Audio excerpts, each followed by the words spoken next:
انہوں نے مجھے ٹوک دیا بیچ میں. جب انہوں نے تعریفیں شروع کی that was music to my ears, اور میں چاہتا تھا کہ میں سنتا جاؤں اور وہ پاکستانیوں کی تعریف کرتے جائیں. اور آپ امیجن کریں کہ ہمارا دل کتنا بڑا ہوتا ہے کہ جب ہمارے پاکستانیوں کی تعریف آ کے کوئی غیر ملکی کرے. اور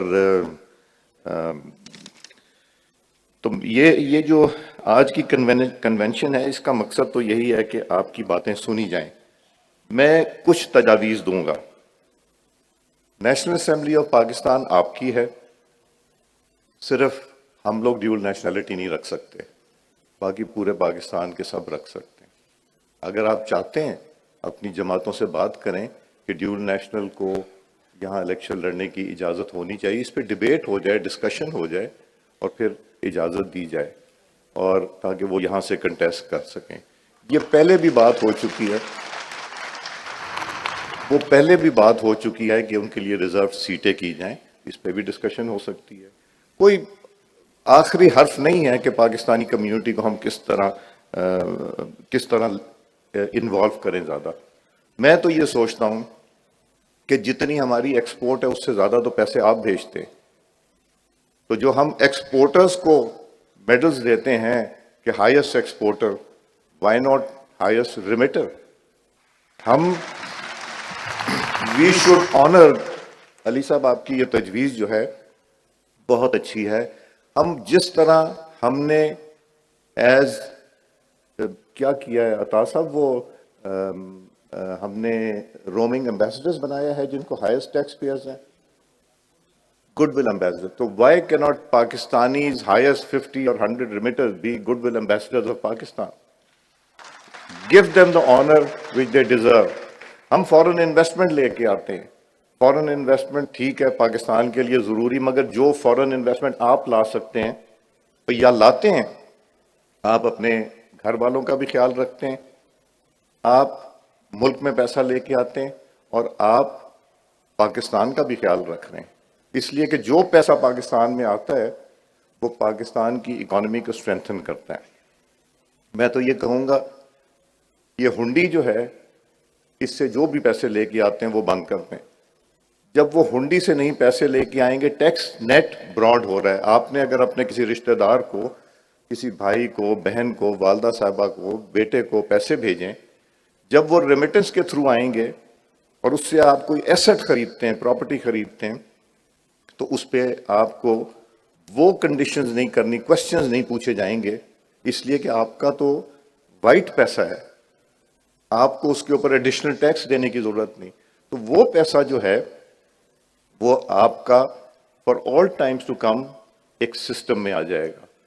جو ہنڈی کے تھرو آتا ہے اس سے نہ آپ انویسٹمنٹ کر سکتے ہیں, اور کسی نہ کسی وقت آ کے ٹیکس والے پوچھیں گے یہ پیسہ کہاں سے آیا, جس کا جواب نہیں ہوگا. سو ہنڈی کو بھی بند ہونا چاہیے. آپ لوگوں سے جو ایشوز کیے, ہماری کانسٹیٹوئنسیز میں جو مسئلہ آتا ہے وہ آتا ہے کہ جو ہماری ایمبیسیز ہیں ان کے حوالے سے آتا ہے. ایمبیسیز میں کئی ایمبیسیز پہ بہت لوڈ ہے, یو اے ای پہ, سعودی عربیہ پہ, مے بی اٹلی, ان ممالک پہ بہت لوڈ بھی ہے. مگر ہمیں اپنے پاکستانیوں کو جو پاکستان ریمیٹنس بھیجتے ہیں اس ایمبیسیز میں وہ اسٹیٹس ملنا چاہیے جو مجھے یا میرے منسٹر یا میرے ایم این اے کو ملنا چاہیے, اس لیے کہ وہ پاکستان کی خدمت کر رہے ہیں. کیوں نہیں ہم ان کو وہ اسٹیٹس دے سکتے؟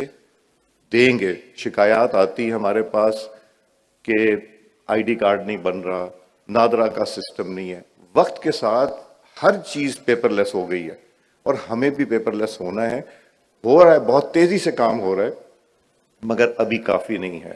ہمیں سب آن لائن کرنا پڑے گا. آپ کو ایمبیسی کے چکر نہ لگانے پڑے, کیونکہ جن ایمبیسیز کے آگے رش لگ جاتا ہے وہاں مشکلات بھی ہوتی ہیں, وہاں موسم کے بھی جو حالات دیکھنے ہوتے ہیں. تو آپ کے لیے تو آسانیاں پیدا کرنی ہیں. اور ایمبیسی, اور یہ آج کی کانفرنس سے مجھے یہ لگ رہا ہے کہ تھوڑا سا گیپ ہے between ministry of overseas and foreign office and state bank and NADRA. تو ان کا کوئی جوائنٹ ورکنگ گروپ بننا چاہیے جو تجاویز یہاں سے دی جائیں گی کہ ان کو،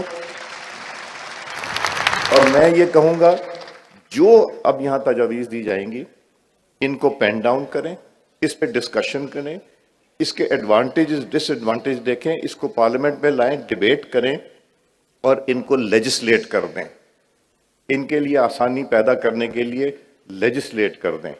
اور جب لیجسلیٹ ہو جائے گا صوبوں سے میں بات کروں گا، صوبوں سے سارے سپیکرز ہیں، ہمارے گورنر صاحب بھی تشریف رکھتے ہیں، ہمارے جو چیف منسٹرز ہیں اور گورنرز ہیں، ان سب سے ہم یہ بات کر سکتے ہیں کہ ہم جو مشکلات، جس طرح انہوں نے بتایا کہ پنجاب میں ایک سسٹم ہے، وہ سسٹم باقی صوبوں میں بھی بنایا جائے۔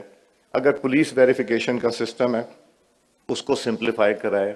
مجھ سے پوچھے تو میں کہوں گا 5,000 روپے دینے چاہیے ساتھ ویریفیکیشن سرٹیفکیٹ کے، کہ چلو وہ پاکستان آ رہے ہیں تو $500 یا $1,000 بھی تو خرچیں گے جو پاکستانی واپس آئیں گے، یا ان کو وہاں اگر سلوٹ ہے، ہم نے فیسیلیٹیٹ کرنا ہے، اس کو ایک انڈسٹری کا رتبہ دیں۔ جو ٹیکس ہمارے پاس جمع ہوتا ہے، کتنا ٹیکس جمع ہوتا ہے پاکستان کے پاس؟ اس سے زیادہ تو ہمارے پاس ریمیٹنس آ جاتی ہے۔ تو اگر اوور آل دیکھا جائے there has to be coordination between the ministry of overseas, foreign office, ministry of finance, State Bank of Pakistan, NADRA, اور یہ مختلف ان کا مل کے بیٹھ کے آپ کیبنٹ کے لیے پروپوزلز بنائیں، اور ان پروپوزلز میں وہ چیزیں کریں، سخت سے سخت سزا دینی چاہیے جو اوورسیز پاکستانی کے زمینوں پہ قبضہ کرتے ہیں، اور وہ شروع کہاں سے ہو؟ وہ patwari, tehsildar, S H O, S P سے لے کے اوپر تک ہونا چاہیے۔ وہ ساری عمر کی محنت کی کمائی کر کے، ہر انسان کی خواہش ہوتی، جس طرح وہ شعر پڑھا گیا کہ وہ مٹی کے گھر بھول گئے، کوئی مٹی کا گھر نہیں بھولتا، ہر ایک کی خواہش ہوتی اسی محلے میں آ کے میں گھر بناؤں، اسی گاؤں میں گھر بناؤں جہاں سے وہ گئے ہوتے ہیں، ان کا دل وہاں پہ ہوتا ہے، ان کے خاندان ہوتے ہیں، ان کے رشتہ دار ہوتے ہیں، ان کے دوست ہوتے ہیں، جو اسکول کالج میں پڑھے ہوئے وہ ہوتے ہیں، جنہوں نے فصل میں ان کے ساتھ کام کیا ہوتا ہے وہ ہوتے ہیں۔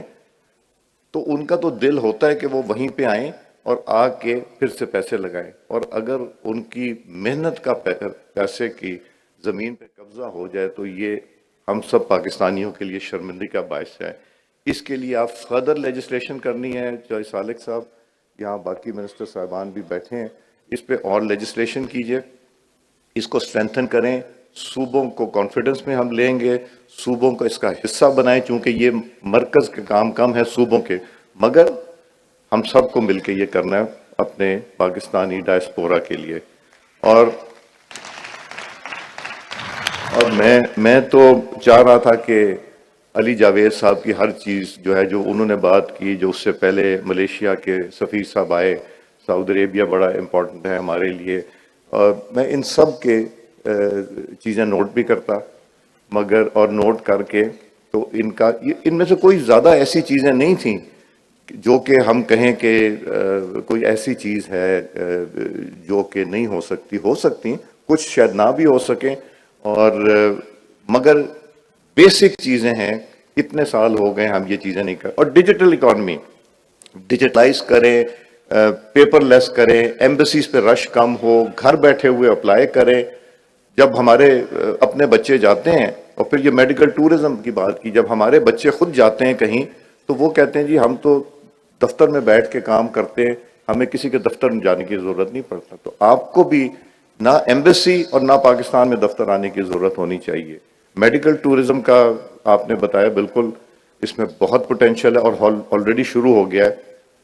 میرا بیٹا آئی سرجن ہے، اس کے پاس انگلینڈ اور امریکہ سے پیشنٹس آتے ہیں اور وہ بھی یہاں سرجری کرتا ہے، اسی طرح بے شمار ہے۔ It has to be taken up as an industry, اس کو ایڈورٹائز کریں، انکریج کریں، بیکاز یہی ہمارے جو ڈاکٹرز ہیں جو یہاں سے پڑھ کے جاتے ہیں وہاں پہ ایکسیل کرتے ہیں، وہاں سرجریز کرتے ہیں، تو وہ یہاں بھی کر سکتے ہیں۔ کاسٹ بھی ہے، آپ کی ویٹنگ بڑی لمبی ہے وہاں پہ۔ سو باتیں بہت تھیں، کرنے کا دل بھی تھا، آپ لوگوں سے فردن ملنے کا بھی بہت اشتیاق تھا، مگر میرا خیال ہے اگلی دفعہ زیادہ موقع ملے گا۔ میں جو ہمارے ڈیلیگیشن ہے جو کہ نیشنل اسمبلی پہنچ چکا ہے، اس کو بھی جا کے ریسیو کرو، یورپین یونین کا، وہ آئرلینڈ سے ہیں، رومینیا سے ہیں اور جرمنی سے آئے ہیں. ہمارا جی ایس پی پلس کا بھی سٹیٹس ابھی آ رہا ہے. آپ لوگ امبیسڈرز ہیں, آپ لوگوں کی بھی اس میں مدد چاہیے ہوگی, آپ لوگوں کی رہنمائی چاہیے ہوگی, آپ لوگوں کی سپورٹ چاہیے ہوگی. بٹ ریسٹ ایشور, میں اپنے جو دوست یہاں پہ بیٹھے ہیں, وزراء صاحبان, میں گورنمنٹ اور اپوزیشن دونوں کی بات کر رہا ہوں, اور نیشنل اسمبلی کے پوائنٹ آف ویو سے جہاں ہم جو آپ کے لیے خدمت کر سکتے ہیں ہم حاضر ہیں. ہم چاہتے ہیں, یہ عہدے بڑے وقتی ہوتے ہیں, یہ جو دل کو لگا لیتے ہیں وہ بڑے تکلیف میں ہوتے ہیں. یہ میں دل کو لگانے والا نہیں, مگر جو ہم آپ کی خدمت کر سکتے